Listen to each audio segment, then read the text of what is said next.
बिस्मिल्लाहिर्रहमानिर्रहीम। अस्सलाम वालेकुम दोस्तों, कैसे हैं आप? उम्मीद करता हूँ आप सब लोग बिल्कुल खैरियत से होंगे।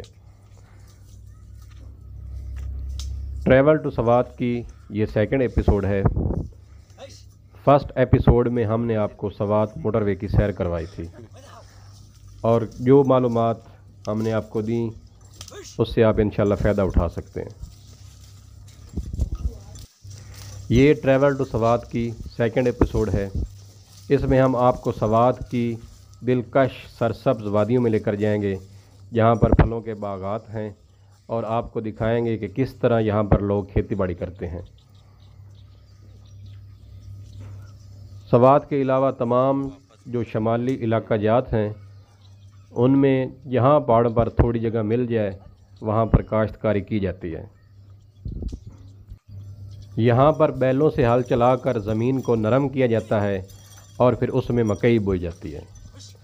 क्योंकि सर्दियों के मौसम में यहाँ पर बर्फ़ पड़ जाती है तो यही मकई अनाज की शक्ल में स्टोर करते हैं और सर्दियों में इस्तेमाल करते हैं।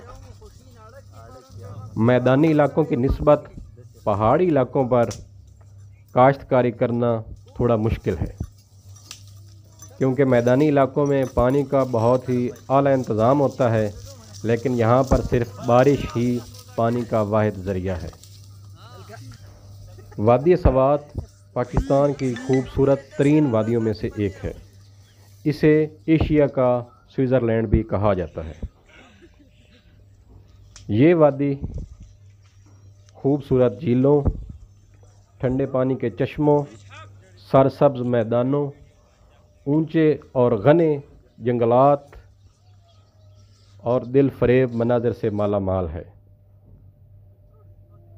इस वादी में सेब, आड़ू, खुबानी, जापानी फल और अखरोट के बेशुमार बागात हैं। तो आज की इस वीडियो में हम आपको आड़ू के एक बाग की सैर करवाएंगे। हम इस वक्त मट्टा के एक बाग में हैं। यहाँ पर हमारे दोस्त हैं जो पश्तून हैं। ये उनके मामू का बाग है और माशाल्लाह बहुत सारे रकबे में फैला हुआ है। यहाँ के आड़ू सिर्फ पाकिस्तान में नहीं बल्कि बैरून मुल्क भी भेजे जाते हैं। ये जुलाई का महीना है और इस वक्त आड़ू जो है वो अपने अरूज पर है। खुबानी ख़त्म हो चुकी है। सेब इस वक्त अभी बहुत कच्चा है। जापानी फल भी कच्चा है। जापानी फल और सेब को पकने में अभी 2 माह का वक्त है। जो मार्केट में सेब और जापानी फल आए वो दवाई से तैयार किए जाते हैं, क्योंकि यहाँ पर हमने देखा है बागात में तो सेब बिल्कुल कच्चा है, सब्ज़ है। उसे लाल होने में और पक कर तैयार होने में अभी 2 माह का वक्त है। क्योंकि हमारा ताल्लुक़ पंजाब से है तो हम यहाँ बाज़ार से फ़्रूट लेकर खाते हैं। तो यहाँ के फ़्रूट्स का जायका भी हमने चखा हुआ है, लेकिन जब यहाँ पर बाग में जाकर तोड़ कर फ़्रूट खाएँ तो वो बिल्कुल खालिस और बहुत ज़्यादा मीठे थे, क्योंकि उनमें ना कोई दवाई मिली हुई थी ना और कोई चीज़ की मिलावट थी। बिल्कुल तरोताज़ा और ज़बरदस्त किस्म का जायका था। तो हमने बहुत तोड़ कर खाए। जो हमको थोड़े ख़राब लगे वो हमने नीचे फेंक दिए। ये आप देख सकते हैं कि बिल्कुल सेब से भी ज़्यादा सुर्ख हैं और बहुत मीठे हैं। हमने इस दिन बहुत इंजॉय किया। पूरा बाग हम घूमे। जो हमें आड़ू पसंद आता था वो हम खा लेते और जो नहीं पसंद आता उसे फेंक देते थे। ये देखें, ये एक हमारा दोस्त है, ये आड़ू के ऊपर चढ़ा है, लेकिन आड़ू का दरख्त जो है वो बिल्कुल कमज़ोर है। तो आप ट्राई मत कीजिए क्योंकि आड़ू की शाख जो है वो टूट जाती है। आड़ू की लकड़ी बहुत कमज़ोर है, लेकिन इसका फल जो है वो बहुत ताकत देने वाला है। आड़ू बहुत एक किस्म का ताकत वाला फ्रूट है जिसे खाकर आपको राहत मिलती है। हम लोग जब इस आड़ू के बाग में आए तो साथ में एक और आड़ू का बाग भी था। उसका मालिक हमें नहीं जानता था, लेकिन हम उस बाग में चले गए तो वो आदमी हमारे साथ बहुत ही अच्छे तरीके के साथ पेश आया। उसने हमें आड़ू तोड़ कर दिए और ख़ाने के लिए कहा, और एक शापर हमें भर के दिया कि ये आप घर लेकर चले जाना। तो जो लोग शुमाली इलाकाजात का सफ़र करते हैं वो तो जानते होंगे, लेकिन जो लोग नए हैं उनकी नॉलेज के लिए आपको बता दूं कि जो पहाड़ी लोग हैं ये माशाल्लाह बहुत ही आला ज़र्फ़ के इंसान हैं, बहुत मेहमान नवाज़ हैं और लोगों की कदर करने वाले हैं। आप लोग इनके पास चले जाएं तो ये आप लोगों की बहुत इज़्ज़त करेंगे, बहुत रेस्पेक्ट करेंगे, आप लोगों की मेहमान नवाज़ी के लिए अपना जी जान लगा देंगे।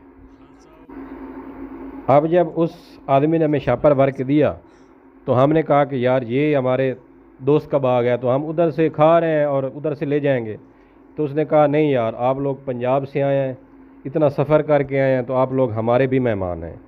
उसने हमें वो सब्ज़ जो चाय है वो भी पिलाई और उसके बाद उसने हमें शापर भर के सख्ती के साथ दे दिया। उसने कहा कि आप लोग बाद में आना, मैं आपको एक पेटी में डाल कर दूंगा, क्योंकि शापर आप पंजाब लेकर नहीं जा सकते, क्योंकि आपको वक्त लगेगा, तो शापर में जो फ्रूट होगा वो रास्ते में ख़राब हो जाएगा। तो अगर आपने ये कहीं से फ्रूट लिया है, सवात में से लिया है, कहीं और से लिया है, और आपका सफ़र जो है वो ज़्यादा है, आप सवात से वापस पंजाब आएंगे, क्योंकि मेरा तल्लक जंग से है, तो जब मैं जंग वापस आऊँगा तो ये तकरीबन पूरे एक दिन का ट्रिप है। तो एक दिन में शापर में आड़ू जो है वो बिल्कुल भी ख़राब हो जाएगा, वो घर आने तक खाने के काबिल नहीं रहेगा, उससे बदबू आने लगेगी। तो अगर आप वहाँ से फ़्रूट लेते हैं तो आपको लाजमी उसको किसी गत्ते की पेटी में पैक करवाना चाहिए। तो आगे अभी हम जा रहे हैं, आगे उन्होंने बताया कि ऊपर जाते हैं, वहाँ पर पैकिंग हो रही है, वहाँ पर ट्रक लोड हो रहे हैं। तो अभी जा रहे हैं माशाल्लाह ऊपर, देखते हैं कि वहाँ पर किस तरह ये लोग पैकिंग करते हैं, किस तरह भेजते हैं। पंजाब भेजते हैं, सिंध भेजते हैं, और पूरे पाकिस्तान में ये आड़ू, इसके अलावा जो भी फ्रूट्स हैं वो जाते हैं यहाँ से। तो अभी हम जा रहे हैं ऊपर, तो ऊपर पैकिंग हो रही है और अल्हम्दुलिल्लाह अभी हम देखेंगे और आपको भी दिखाएंगे। जब थोड़ा सा ऊपर आए तो हमने देखा कि वहाँ पर गंदम जो है वो पड़ी हुई थी, अभी आपको भी नज़र आ जाएगी। तो हम ये आपको नज़र आ गए। तो हमने उन लोगों से पूछा कि आपने ये गंदम ऐसे क्यों रखी हुई है, क्योंकि हम लोग तो गंदम के दाने निकाल कर रखते हैं। तो उन्होंने कहा कि यहाँ पर गंदम हम स्टोर करते हैं ताकि सर्दियों में जो है वो इस्तेमाल हो जाए। अगर हम दाने निकाल कर रखें तो जो दाने हैं वो स्याह पड़ जाते हैं, ख़राब हो जाते हैं। तो आप देख सकते हैं कि उन्होंने ऊपर शापर लगाया हुआ है, क्योंकि रात को बहुत ज़्यादा नमी होती है यहाँ पे। पंजाब में तो नमी नहीं होती, लेकिन यहाँ क्योंकि ठंड होती है, गर्मियों में भी ठंड होती है और ऊंचाई ज़्यादा है, तो इसलिए यहाँ पर इन्होंने ऊपर शापर लगाया हुआ है और ये दाने स्टोर नहीं कर सकते। ये गंदम काटते हैं और उसको फिर स्टोर कर देते हैं। इन लोगों का गंदम स्टोर करने का तरीका थोड़ा अलग है और पंजाब के लोगों का गंदम को स्टोर करने का तरीका थोड़ा अलग है, क्योंकि हम लोग जो है दाने निकाल कर उसको धूप लगवा लेते हैं और उसके बाद पहले तो मिट्टी के बड़ो लेते थे, लेकिन अब जो है स्टील के होते हैं, तो उनमें जो है हम स्टोर कर लेते हैं और हम लोग पूरा साल उसको इस्तेमाल कर सकते हैं। हमारे पास गंदम ख़राब होने का कोई चांस नहीं होता, लेकिन यहाँ पर नमी की वजह से गंदम ख़राब होने का खदशा होता है। तो फाइनली हम लोग पहुँच गए जहाँ पर पैकिंग हो रही थी, तो सोचा कि आपको भी दिखा दूँ। जी व्यूज़ तो आप देख रहे होंगे, ये खाली पेटियां पड़ी हुई हैं और दूसरी तरफ जो है उन्होंने इसको पैक करके, फ्रूट पैक करके ऊपर टेपें लगा के उसको पेटियां बना दी हैं। बहर हमने ट्रक भी खड़ा देखा है जिसमें ये लोड करके किसी शहर में लेकर जाएंगे।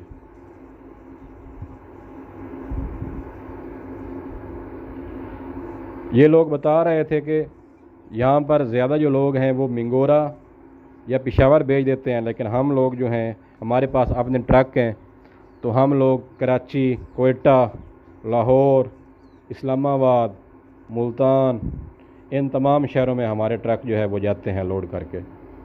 तो माशाल्लाह इनका बहुत प्यारा निज़ाम बना हुआ है, बहुत खूबसूरत जगह है, बहुत खूबसूरत इलाका है और बहुत ही खूबसूरत लोग हैं जो कि बहुत मोहब्बत करने वाले हैं।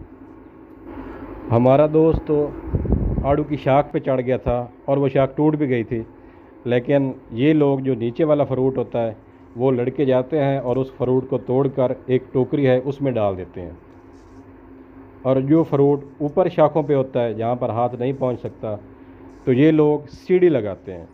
सीढ़ी लगाकर ऊपर वाला जो फ्रूट है वो तोड़कर टोकरी में डालकर फिर वहाँ पर रखते हैं, और उसके बाद पेटियों में उसकी बाकायदा तरीके से पैकिंग होती है और जो बाद में हम तक पहुँच जाता है। तो दोस्तों, ये था हमारा ट्रैवल टू सवात का सेकंड एपिसोड। आड़ू का बाग आपने देखा होगा और उम्मीद है कि आप लोगों ने बहुत खूब इंजॉय भी किया होगा। तो मिलते हैं इंशाअल्लाह ट्रैवल टू सवात के तीसरे एपिसोड में। तब तक के लिए अल्लाह हाफिज़।